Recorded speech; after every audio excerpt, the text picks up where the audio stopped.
High tarot with এঞ্জেলে, আমি রিমা নিয়ে চলে এলাম তোমাদের জন্য একটা শর্ট রিডিং। দেখে নেব এই মুহূর্তে তোমার পার্টনারের মনে কি চলছে, ওনার কারেন্ট ফিলিংস কি তোমার জন্য। এবং এটা যেহেতু কালেকটিভ রিডিং, মানে জেনারেল কালেকটিভ রিডিং, যতটা ম্যাচ করে ততটা নিও, বাকিটুকু লেট গো করে দিও অ্যান্ড একটা লাইক সাবস্ক্রাইব করে দিও।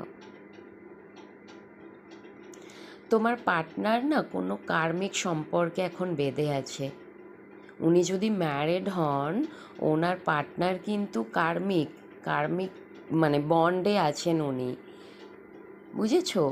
উনি এখন অনেক না প্রবলেম ফেস করছেন ওনার ম্যারিড লাইফে, হতে পারে। এবং তারপরেও যেটা তোমার জন্য ফিলিংস, উনি তোমাকে মাঝে মধ্যে একটু স্টক করছেন, তোমার কথা ভাবছেন, তোমাকে দেখছেন তুমি কি করছো না করছো, একটু খবর নেওয়ার চেষ্টা করছেন কোনো রকমভাবে। এবং ওনার মনের ভেতরে না অনেক বেশি উথাল পাথাল তোমার জন্য, ছটপট করছে তোমার কাছে আসার জন্য। উনি ওনার ম্যারিড লাইফে এত প্রবলেম ফেস করার পরেও কিন্তু তোমাকে ভোলেননি, তোমাকে উনি ওনার মাইন্ডে রেখেছেন আর ভাবছেন তোমার কাছে যাওয়ার জন্য, তোমাকে ফোন করার জন্য, তোমার কাছে একটা ছোট্ট অফার নিয়ে যাওয়ার জন্য। হয়তো ঘুরতে যাবে তোমার সাথে, সেটাও হতে পারে। ওকে, কারণ তোমাকে ছেড়ে উনি থাকতে পারছেন না।